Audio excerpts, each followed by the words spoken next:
Bien, bonjour à tous ceux que je n'aurais pas vus avant le culte. Merci Annie pour ce temps de louange. C'était un temps je pense, à la gloire de Dieu.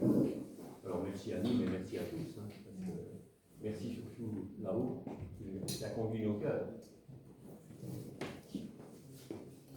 Vous avez peut-être tous entendu parler, ou pas, de Georges Muller. C'était un chrétien du XIXe siècle, connu pour sa grande foi, qui a fondé 5 orphelinats à Londres, parce que c'était la misère à Londres. Les enfants étaient dans la rue, ils mouraient de faim et de toutes les maladies possibles. Donc il a fondé 5 orphelinats à Londres et il a accueilli plus de 10 000 enfants. Et il avait pris très au sérieux, et c'est sans doute un peu son secret, et ce serait bien que ce soit aussi le nôtre. Il avait pris très au sérieux cette parole de l'Évangile en Matthieu 7. Demandez et vous recevrez. Il a toujours demandé à Dieu, uniquement à Dieu, les fonds nécessaires pour son projet, et jamais aux hommes. Il a été sollicité pour le faire, pour demander aux hommes. Il a dit non, non, Dieu est suffisant, pleinement suffisant. Au fur et à mesure que ses projets avançaient et qu'il avait besoin de fonds, eh bien, chose incroyable, il a toujours reçu les fonds nécessaires, même si c'était très souvent au dernier quart d'heure. Dieu a toujours répondu. Un épisode de sa vie qui m'a particulièrement marqué dans le livre qui raconte son chemin de foi, je l'appellerai la prière pas du dernier quart d'heure, de la dernière seconde.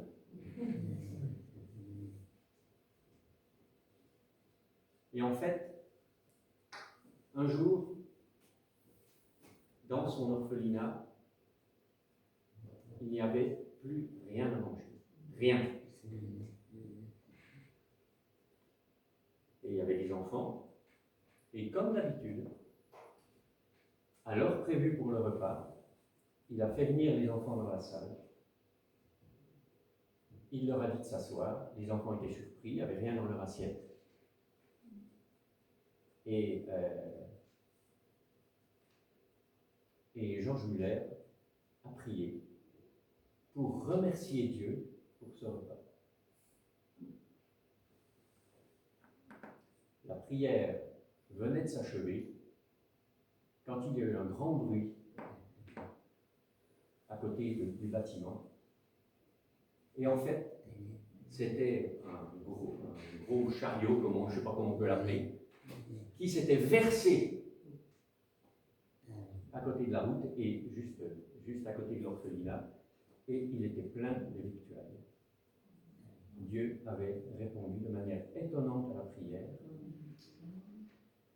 Alors, nous n'avons pas tous, et moi le premier, la stature de foi d'un Georges Muller. Ça c'est clair. Enfin, en tout cas, je parle pour moi. Mais par contre, nous avons le même grand Dieu. C'est ça, en fait, ce qui est intéressant. C'est que lui ne change pas. Il est permanent. Et nous pouvons avoir confiance dans sa grâce et dans sa pédagogie.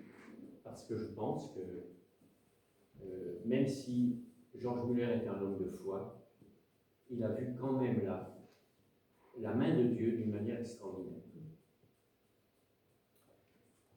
C'est pourquoi je veux partager avec vous ce matin quelque chose de l'épreuve de la foi. Parce que c'était quand même, malgré tout, pour lui, une épreuve. Rien dans les assiettes, et pourtant il était confiant. Mais c'est une épreuve. Et donc, je veux partager avec vous un passage qui est bien connu de la plupart d'entre nous. Est-ce que tu pourrais afficher, j'aurais dû te le dire avant, dans Genèse 22, les versets 1 à 18. Si possible, dans la version Le Sommaire.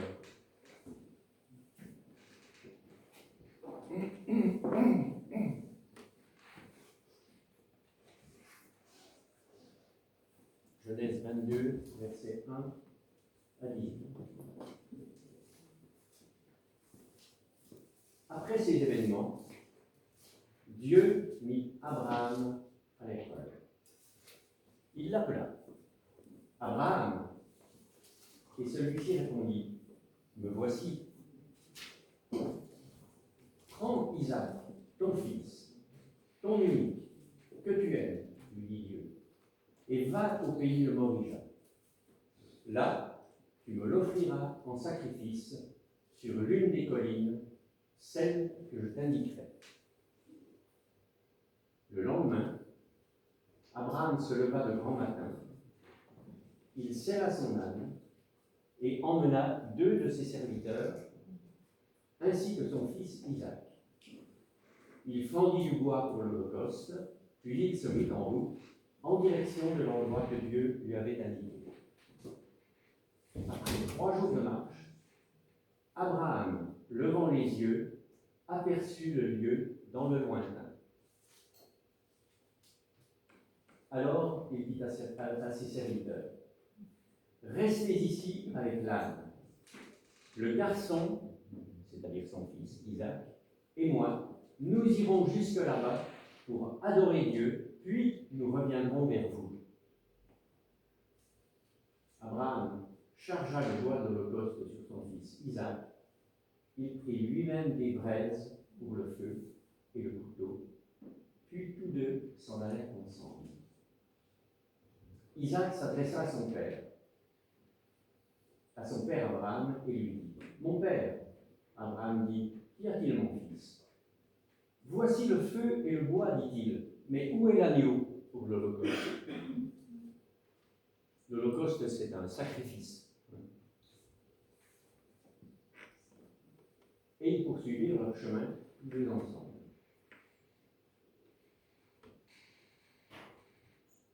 Quand ils furent arrivés à l'endroit que Dieu lui avait indiqué, Abraham construisit un autel et il disposa les bûches. Puis il ligota son fils Isaac et le mit sur l'autel par-dessus le bois. Alors Abraham prit en main le couteau pour immoler son fils. À ce moment-là, l'ange de l'Éternel lui cria du haut du ciel, « Abraham, Abraham !»« Me voici, répondit-il. » L'ange reprit, « Ne porte pas la main sur le garçon, ne lui fais pas de mal, car maintenant je sais que tu révères Dieu, puisque tu ne m'as pas refusé ton fils unique. »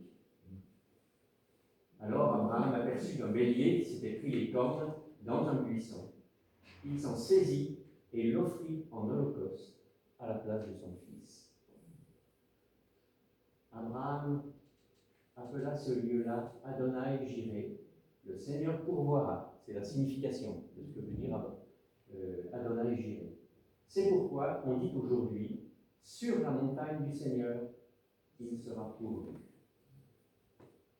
Puis l'ange de l'Éternel appela une seconde fois Abraham du haut du ciel et lui dit, « Je le jure par moi-même, parole de l'Éternel, puisque tu as fait cela, puisque tu ne m'as pas refusé ton fils, ton unique, je te comblerai de bénédictions, je multiplierai ta descendance, et je la rendrai aussi nombreuse que les étoiles du ciel et que les grains de sable au bord de la mer. Ta descendance dominera sur ses ennemis. Tous les peuples de la terre seront bénis à travers ta descendance, parce que tu m'as obéi.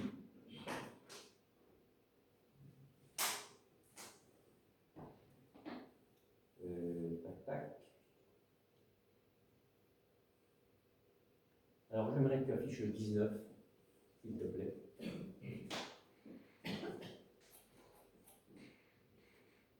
Le verset 19. Hein. Le verset 18. Abraham revint vers ses serviteurs, comme il l'avait annoncé, avec son fils. Nous reviendrons. Nous reviendrons. Quel exemple de foi! Abraham revint vers ses serviteurs et ils se remirent ensemble en route pour rentrer à Beersheba, où Abraham continua d'habiter.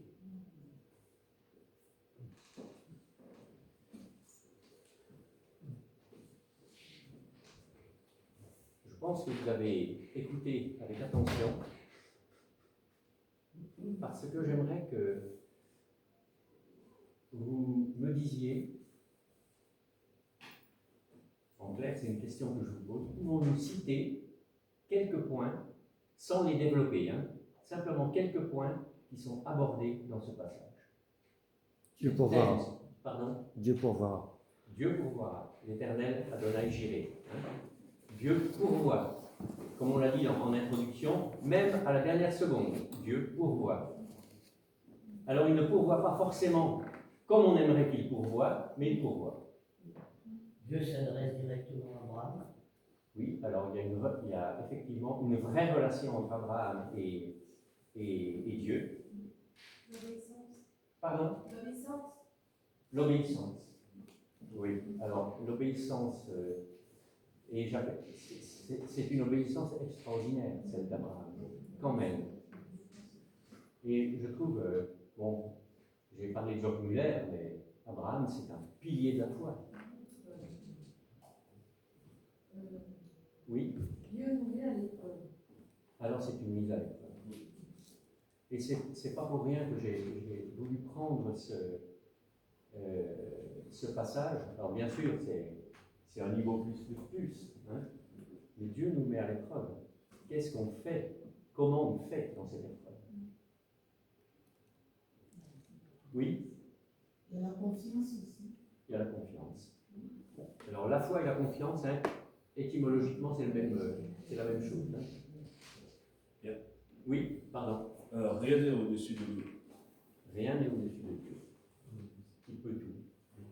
Je jure pas moi. Ouais. Oui, Yvon? Et suite à tout ça, l'obéissance, la foi, la mise à l'épreuve réussie, Dieu nous offre ses bénédictions.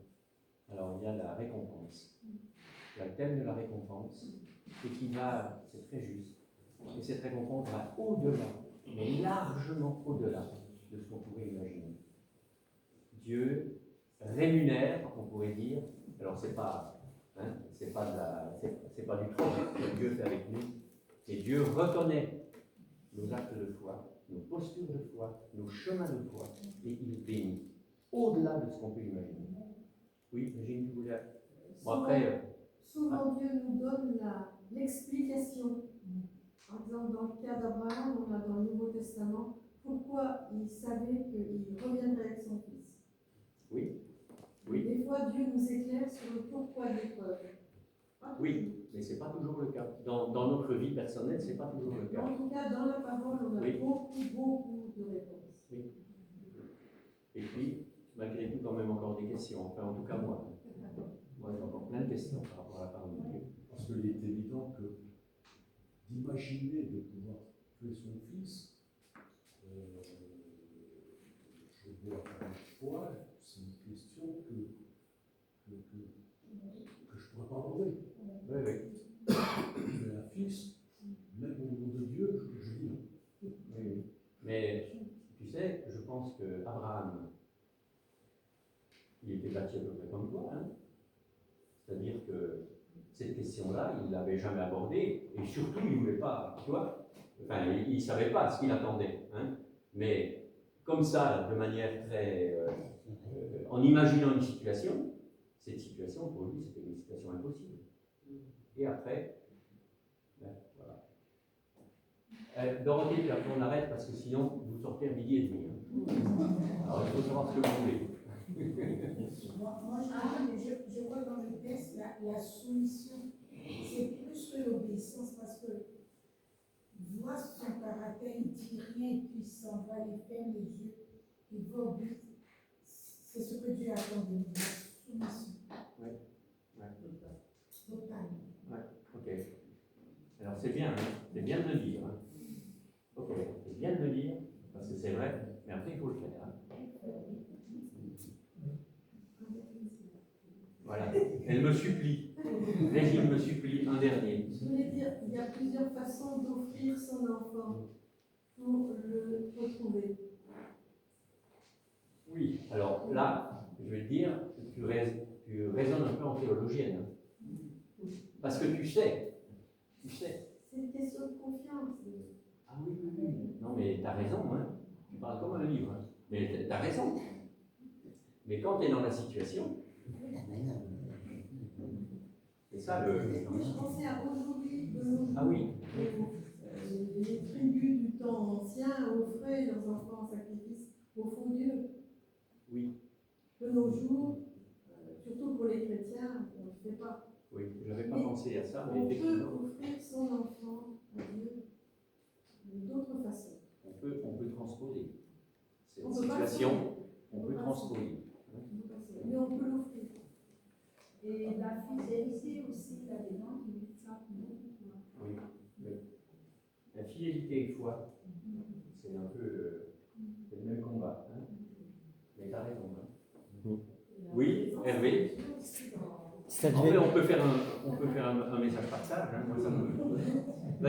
Vas-y, Hervé. ça devait pas être simple pour Abraham parce qu'il avait dû se séparer d'Ismaël quand même.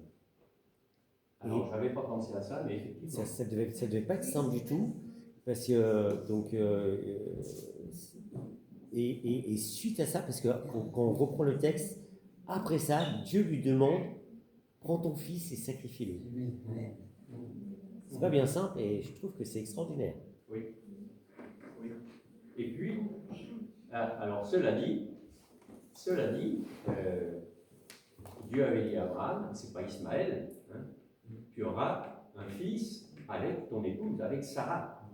Alors, bien sûr, c'est une parole qui est fiable parce que c'est la parole de Dieu, mais malgré ça, je pense que, voilà, comme tu dis, on est des êtres humains, hein, avec toutes nos difficultés à croire absolument hein, ce que Dieu dit et à le mettre en mouvement dans nos choix. Ok? Allez, je vais partager avec vous quelques.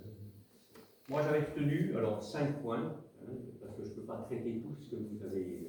Hein, on peut remettre ça dimanche prochain si vous voulez. Alors, c'est des points que vous avez cités. L'obéissance exemplaire d'Abraham, constante, ferme et immédiate.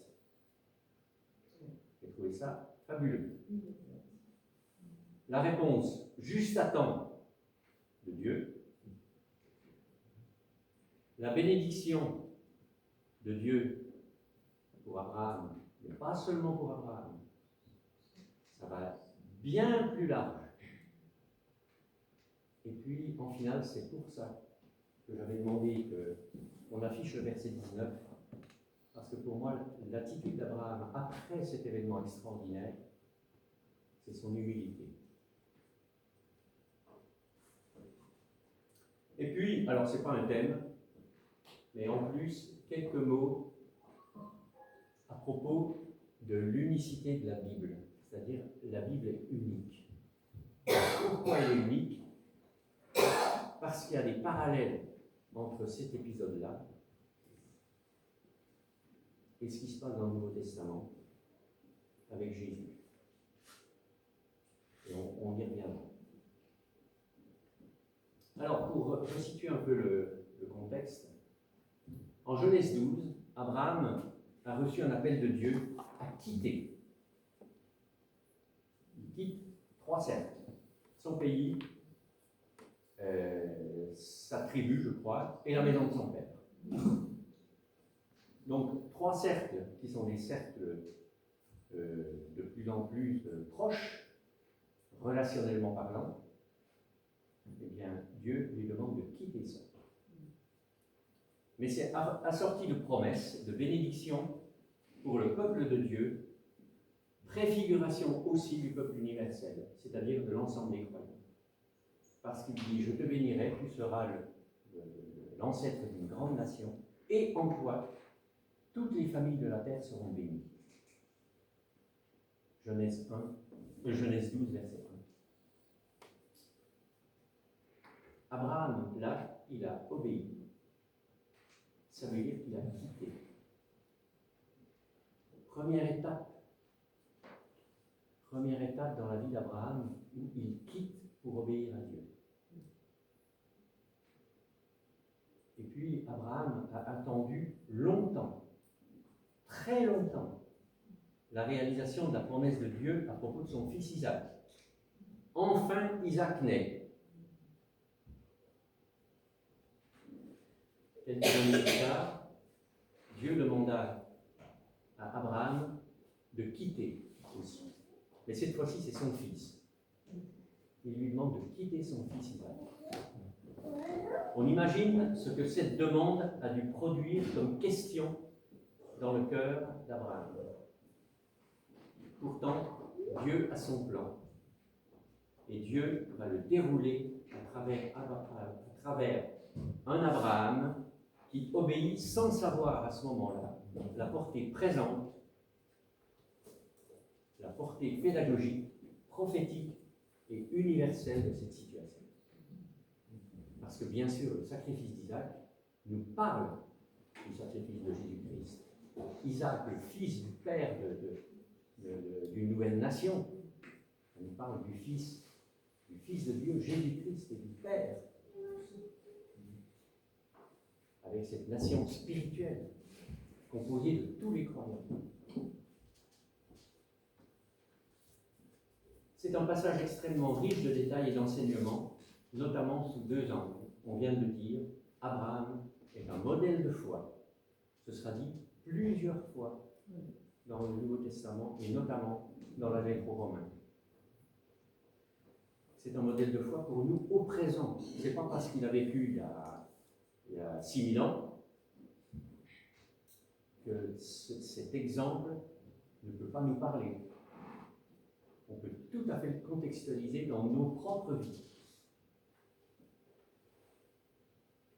Il est appelé par Dieu à quitter. Et quand il va quitter, Dieu ne va pas être le débiteur d'Abraham. Abraham va trouver. Quitter pour trouver.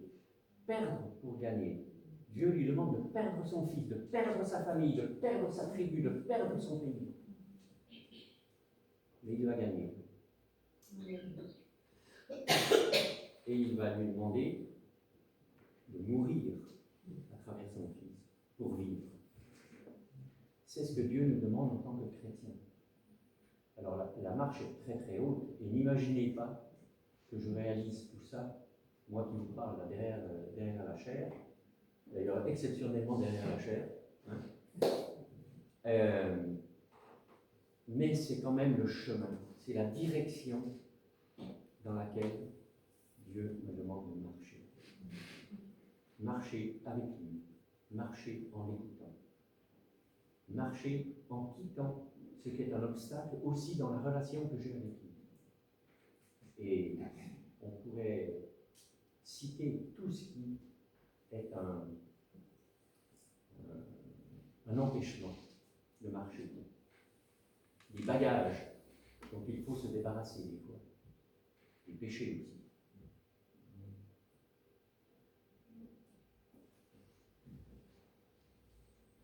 La Bible est unique. Quand j'ai parlé d'unicité tout à l'heure, la Bible, elle est unique en son genre. Ce passage est presque 2000 ans avant, en bien des aspects, une préfiguration d'un autre sacrifice, là j'en ai déjà touché 2 mots, d'un autre sacrifice plus grand, celui de la croix, et de la révélation du Père céleste et de son Fils Jésus-Christ. Celui que nous avons loué, adoré, honoré, en tout cas on a cherché à le faire le mieux possible ce matin, ensemble. Le Père a quitté le Fils, un peu comme Abraham a quitté Isaac. Il fallait quelque part qu'il y ait une forme de deuil là. Il a quitté le Fils. Le Fils a quitté le Père. Je parle de Jésus. Il a tout perdu. Il a offert sa vie pour tout gagner. Il a une gloire au-dessus de toute gloire. Un nom au-dessus de tout nom. Un peuple de rachetés. Tous les croyants de tous les temps, dans sa présence et pour l'éternité. Voilà ce qu'il a gagné. Tout ça, il a gagné à la croix. Ça a été un moment terrible, un moment de rupture avec Dieu pendant 3 heures.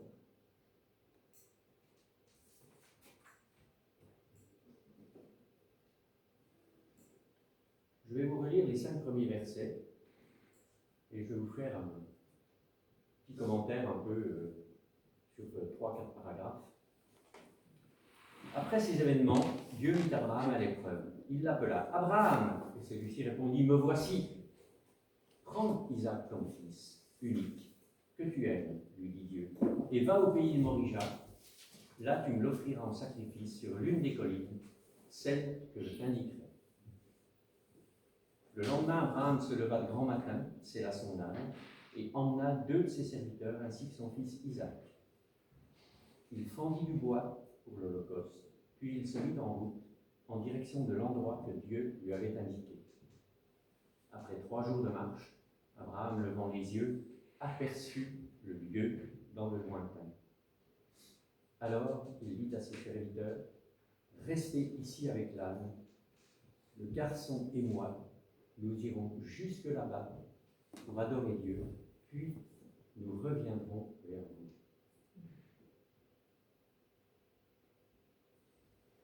Une bombe de Dieu arrive sur Abraham.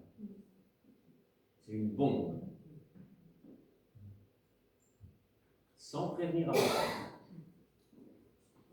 Comme parfois dans nos vies. Une bombe peut arriver. Un accident, un décès soudain, une maladie grave, un licenciement, etc. Le texte ne nous dit pas comment Abraham a reçu cette bombe. Cette bombe énoncée sans détour par Dieu et sous forme d'un ordre, on pourrait dire non négociable. Dans le texte, il n'y a aucune information sur ses états d'âme.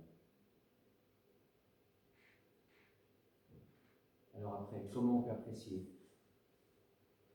Par les actes qui sont posés.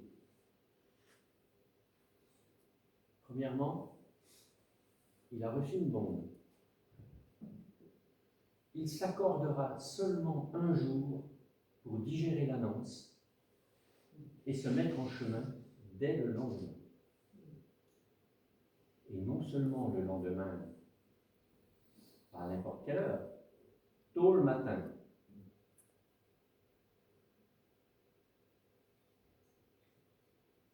Il ne voulait pas retarder Dieu dans son plan. Et c'est intéressant parce que cette expression de ne pas retarder Dieu, son serviteur Eliezer l'aura quelque temps après quand il va chercher, il est missionné par Abraham pour aller chercher une épouse pour Isaac, son fils, et il l'a trouvé. Et la famille veut le retenir. Il dit, ne me retardez pas quand Dieu a béni mon voyage. Ne me retardez pas. Combien de temps mettons-nous, nous, moi, à me soumettre à la volonté de Dieu quand il m'appelle, quand il me parle, quand il met le doigt sur quelque chose dans ma vie? Combien de temps je mets à me soumettre? est-ce que souvent, je ne retarde pas Dieu?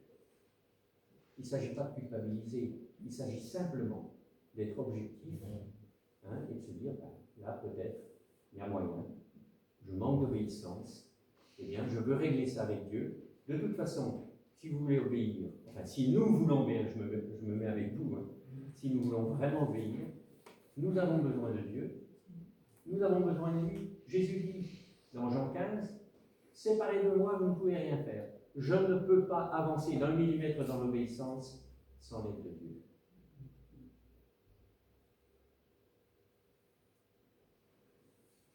Est-ce que nous sommes aujourd'hui à l'heure avec Dieu? Question, chacun répond pour lui-même. Est-ce que je suis à l'heure avec Dieu ou est-ce que je suis en retard? Alors on peut imiter notre père Abraham.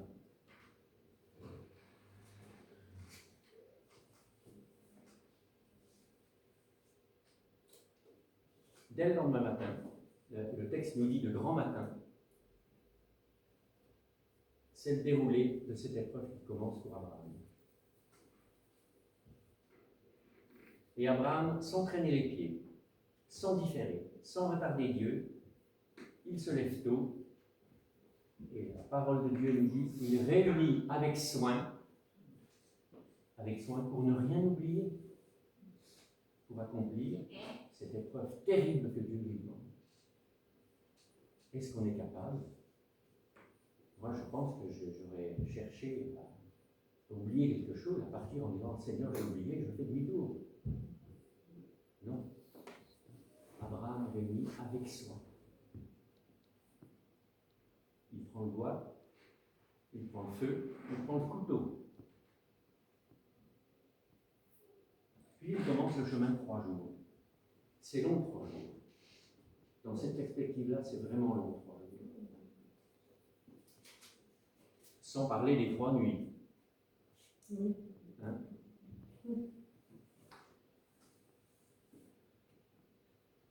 Quelles sont les pensées d'Abraham, ses interrogations et aussi celles d'Isaac? Isaac dit, mais pourquoi je vais avec mon père? Pourquoi là-bas? 3 jours de chemin, pourquoi? Ce n'est pas une randonnée estivale, parce qu'il a pris ce qu'il fallait pour un sacrifice. Pourquoi? Dans la Bible, le chiffre 3 et 3 jours en particulier correspond souvent à une durée choisie par Dieu et qui marque le commencement et la fin d'un événement. Vous avez des petits exemples? Allez. Alors, rien. Voilà. Les gars, là, vous avez tout. Jonas. 3 jours. Allez, il y en a encore. Oh, faites un petit effort. Oh, je ne les ai pas tous répertoriés parce que. Pardon? La mort et la résurrection de Jésus, bien sûr. Oui. Lazare. Alors, c'est 4 jours. C'est 4 jours. Ouais, 4 jours. Là. Ouais, parce qu'il. Bon, il sera l'amende de Jésus. Il y avait. Qu'est-ce que j'ai mis? Ah, Jésus a dit, je démolirai ce temple et en 3 jours je le reconstruis. Et puis, il y a un événement qui touche un roi d'Israël, Ézéchias. Quand il était malade, entre le moment où il a eu l'annonce et la réponse de ce que Dieu décidait, il s'est passé 3 jours. Pendant lesquels Ézéchias, il a ruminé. Et il ne voulait pas mourir. La preuve, c'est qu'il a demandé à Dieu, et bon, Dieu lui a accordé de prolonger 15 années sa vie. Bon, peut-être qu'Ézéchias, enfin, moi j'aurais fait sûrement comme lui, mais Ézéchias, il aurait mieux fait de ne pas agir comme ça, parce que c'est pendant ces 15 années qu'il a fait le plus de bêtises. Donc, puis Abraham aperçoit de loin le lieu du rendez-vous. C'est quand même pas rien de se dire « Ah, ça y est, j'arrive au moment déjà ». La fin du voyage et le sacrifice de son fils se rapprochent dangereusement. Encore une fois, même si le texte ne le dit pas, j'imagine Abraham priant et demandant à Dieu d'épargner son fils. Vous vous rendez compte? Épargner son fils. Il allait perdre. Et puis en même temps, je pense que ses pensées se bousculaient. D'ailleurs, c'est confirmé dans la lettre aux Hébreux. Abraham pensait à la résurrection. Il s'est dit, mais de toute façon, il y a une promesse, si je tue mon fils, sans doute, mon fils ressuscitera. Donc ça, est-ce que... Hein, ça ne veut pas dire que Dieu n'est pas capable de le faire, mais je veux dire par là, est-ce que Abraham, comment il est entré dans cette idée-là? Et en même temps, il montre une grande clarté dans ses pensées, à la manière dont il gère la situation et passe ses consignes. Hein, il dit à ses deux serviteurs, bon écoutez là, avec mon fils on va aller là-bas, vous nous attendez, on revient. Donc il a quand même une énergie de foi. Et je trouve ça intéressant pour nous. C'est la prise de position. Ça, la phrase qu'il dit à ses serviteurs est une forme de prise de position de foi. On peut être des fois dans le doute. Moi, je suis sourd. Mais la parole de Dieu, elle dit les choses. Et ça nous encourage, en tout cas, encourageons-nous les uns les autres à prendre des postures de foi pour déclarer Dieu a raison. Lui, il est la vérité. Sa parole est la vérité, lui, il est la vérité.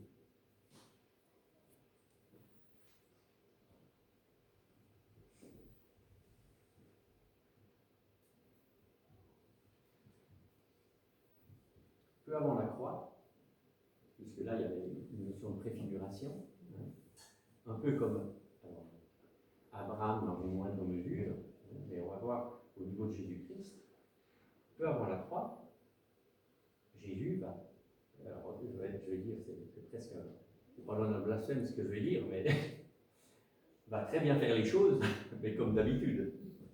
Hein, il priera pour ses disciples, passera des messages importants à caractère testamentaire, il instaurera la Sainte Seine qu'on prend encore aujourd'hui, lavera les pieds de ses disciples, et il leur révélera, entre autres, hein, parce que je ne peux pas tout citer, ce commandement nouveau avec insistance: aimez-vous les uns les autres, comme je vous ai aimé, aimez-vous les uns les autres. Il dit à l'homme, aux hommes, alors c'est à ses disciples, mais derrière il y a les puisque c'est aimez-vous les uns les autres, c'est un caractère universel. Comme je vous ai aimé, il aime l'homme, il aime l'homme pécheur. Il sait que une grande partie de ceux qui l'ont acclamé en arrivant à Jérusalem vont être les mêmes qui vont crier, et j'aurais peut-être fait partie de cette foule-là: crucifie, crucifie-le. Et il dit: aimez-vous les uns les autres, comme je vous ai aimé. Il lavera les pieds de ses disciples, je ne sais pas si je l'ai dit. Si, j'ai dû le dire. Et tout de suite après, il se lève et il se dirige vers le lieu de son arrestation. Vous vous rendez compte? Vous vous rendez compte de ce processus extraordinaire? Si moi je devais me faire arrêter, est-ce que je prendrais ce soin vis-à-vis de ceux qui m'entourent, ou plus largement? Est-ce que je ferais comme Abraham, à passer mes consignes alors que je suis devant une épreuve qui dépasse l'imagination?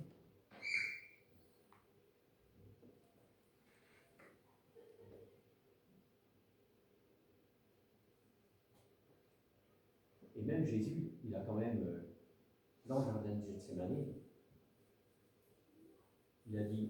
il a quand même supplié Dieu: si tu pouvais faire passer cette coupe loin de moi. Mais il conclut en disant, mais que ta volonté soit faite et non pas la mienne. Si on pouvait tout le temps dire, quelles que soient les situations, maladie, épreuve, des situations de toutes sortes, Seigneur, que ta volonté soit faite et non pas la mienne. Alors bien sûr, même si on exprime quelque chose de l'ordre de la volonté dans notre prière, Dieu l'entend et Dieu va prendre, il nous prend comme on est et il nous fait avancer. Parce que quitter comme il faut quitter, c'est pas d'un seul coup que ça arrive, c'est progressif.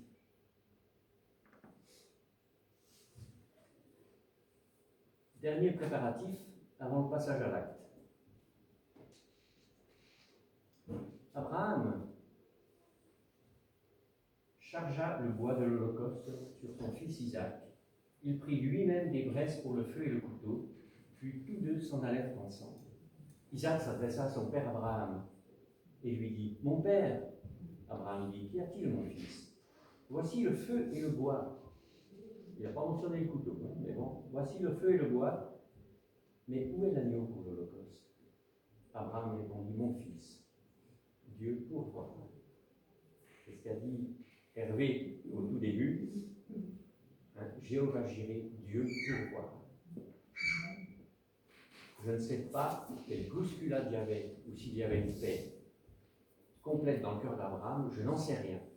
Mais en tout cas, la posture de foi d'Abraham, elle est exemplaire. Vraiment exemplaire.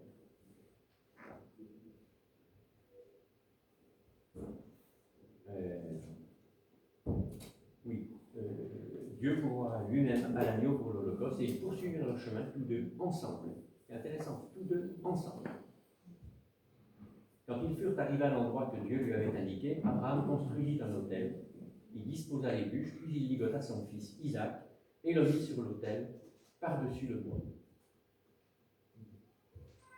Alors Abraham prit en main le couteau pour immoler son fils.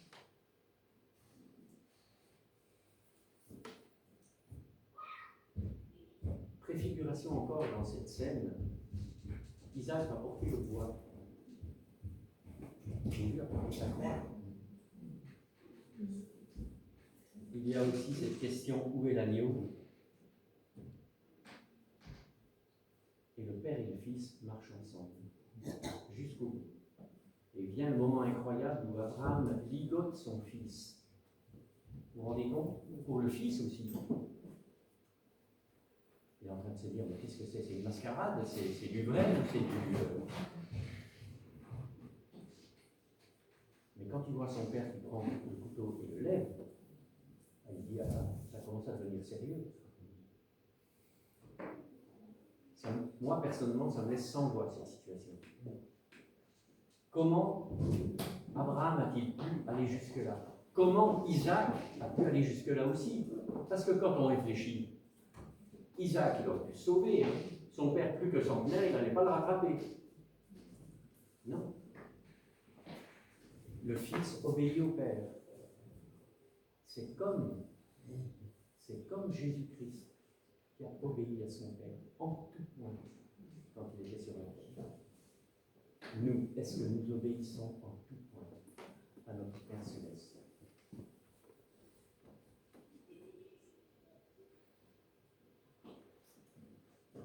Verset 11 à 14, à ce moment-là, l'ange de l'Éternel lui cria du haut du ciel, « Abraham, Abraham !» « Me voici, répondit-il. » L'ange reprit, « Ne porte pas la main sur le garçon, ne lui fais pas de mal, car maintenant je sais que tu révères Dieu, puisque tu ne m'as pas refusé son fils. » Dieu lui dit, « Tu ne m'as pas refusé ton fils. » L'acte de foi d'Abraham, c'est comme s'il avait obéi jusqu'au bout.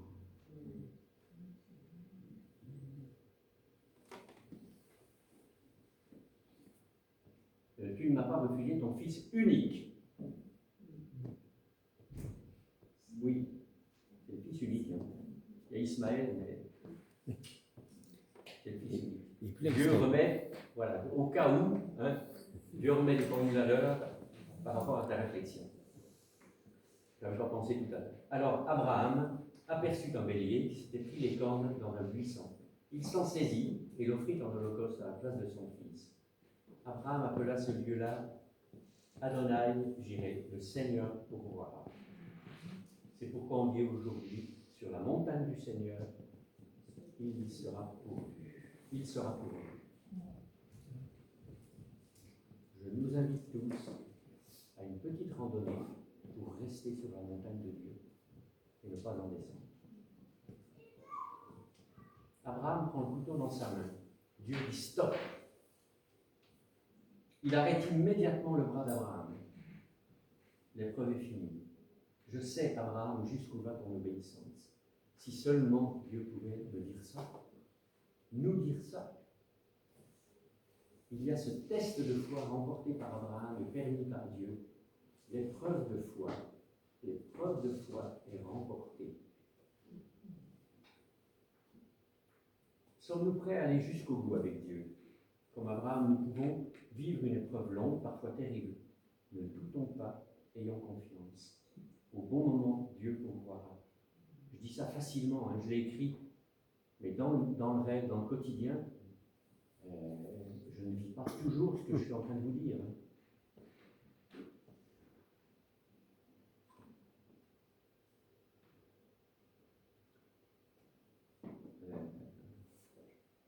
Au bon moment, Dieu pourra, il dira, c'est assez maintenant, je connais ta fidélité, soyons fidèles absolument, croyons absolument. À travers l'exemple d'Abraham, fortifions notre confiance en Dieu. Lui est parfaitement fidèle, si nous ne le sommes pas. Lui, Dieu, n'est jamais en retard. Nous, on est très souvent en retard.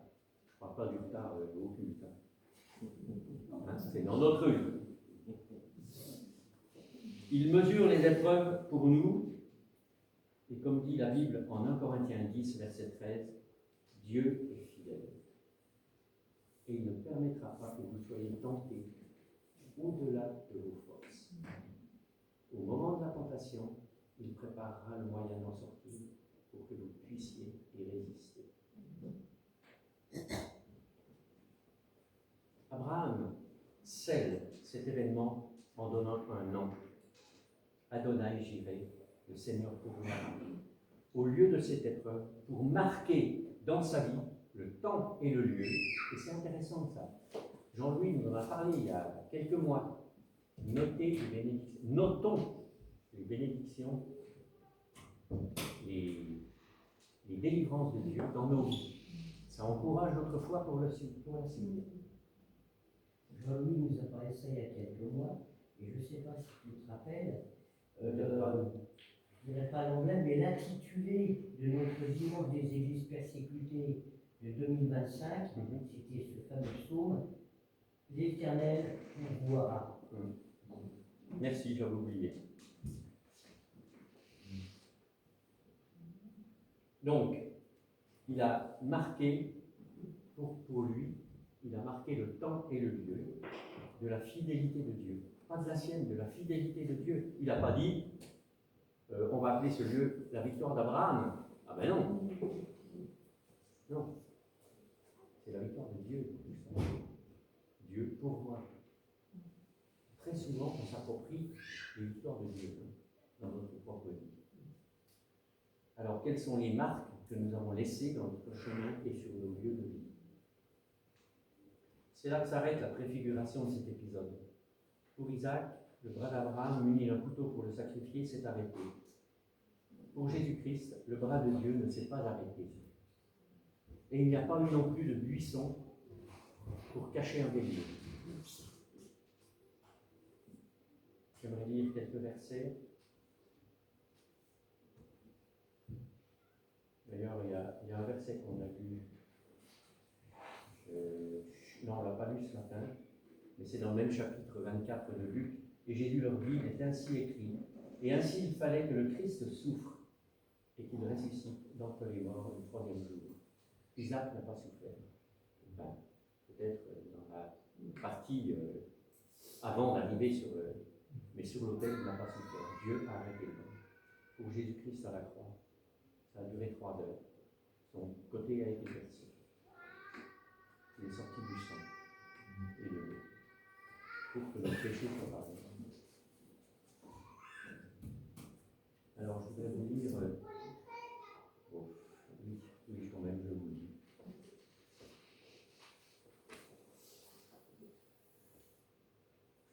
Il a grandi tout droit comme une jeune pousse, Ésaïe 53, ou comme une racine sortant d'un sol aride. Il n'avait ni prestance, ni beauté.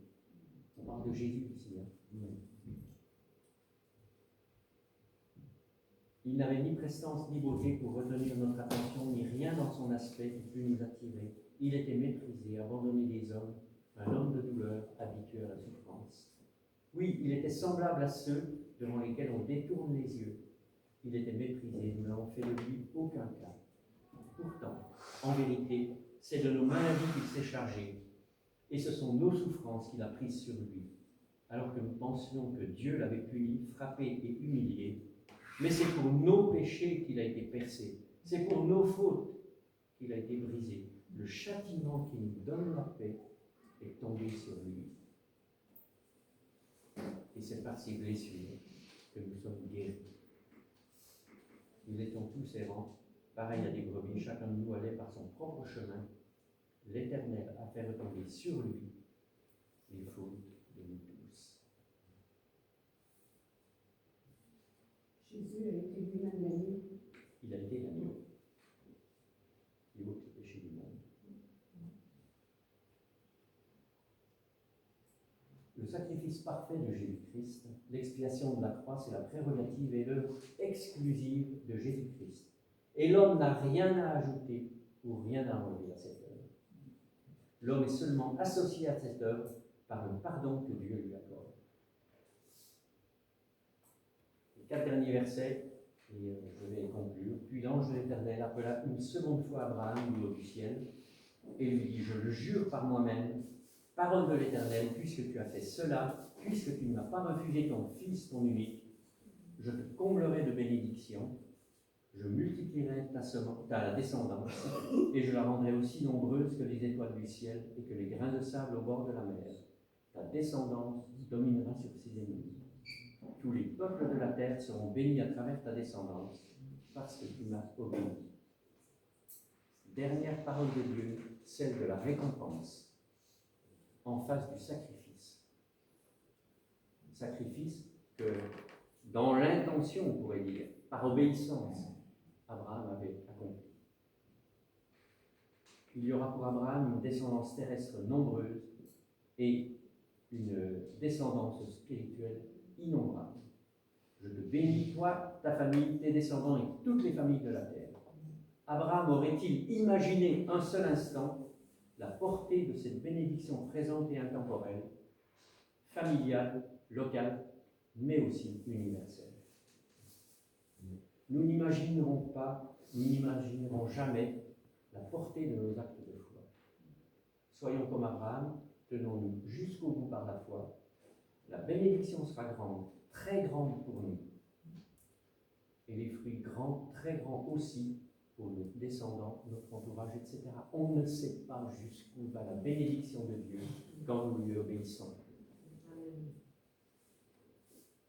Et puis, verset 19, Abraham revint vers ses serviteurs, ils se remirent ensemble en route pour rentrer à Beer-Sheba, où Abraham continua d'habiter. Abraham ne surfera pas sur cette victoire pour la prolonger artificiellement.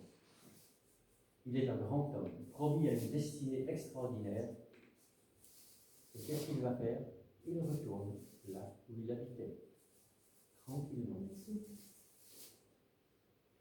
Et poursuit sa vie avec Dieu. Comme dit Michée, le prophète Michée, Abraham vit humblement avec son Dieu. Et il marche par la foi chaque jour avec lui. Apprenons aussi cette leçon. Cela nous gardera de bien des chutes qui succèdent trop souvent à une grande victoire parce que nous nous approprions la victoire. Il y a plein d'exemples dans la Bible et autant d'exemples dans nos vies. Alors, à retenir, fortifier notre foi dans la vie de chaque jour et voir aussi dans notre relation avec la Bible le caractère unique de ce livre, qui est le livre de Dieu. Deuxième point, l'obéissance immédiate d'Abraham et jusqu'au bout. Troisième point, Dieu n'est jamais en retard, il intervient au bon moment. Le bon moment n'est pas le moment que je choisis, c'est le moment qu'il choisit parce qu'il me connaît mieux que moi. Je me connais. Quatrième point, la bénédiction de Dieu en retour, qu'on n'ose pas imaginer, elle est présente, mais elle est future aussi. Et puis cinquième point, puisqu'on a terminé avec ça dans les commentaires, l'humilité d'Abraham qui ne change rien à sa vie.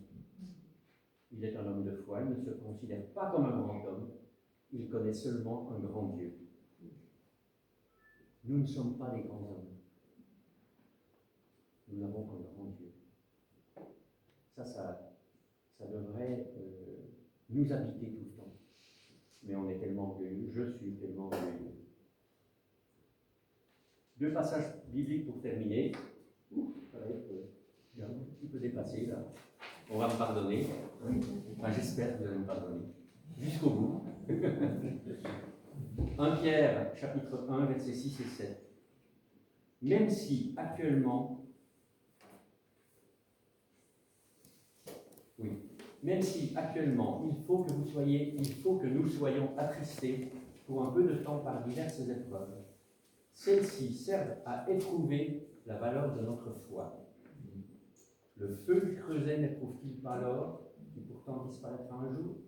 Mais beaucoup plus précieuse que l'or périssable est la foi qui a résisté à l'épreuve. La foi qui résiste à l'épreuve. Elle nous vaudra louange, gloire et honneur, quand même, louange, gloire, honneur, lorsque Jésus apparaîtra. C'est pas pour ça qu'on le fait. On le fait parce qu'on aime Dieu et qu'on est reconnaissant du sacrifice de son Fils. Si je commence à simplement penser à toutes les couronnes, etc. Et deuxième passage en Hébreux 11, par la foi, Abraham a offert Isaac en sacrifice, lorsque Dieu l'a mis à l'épreuve.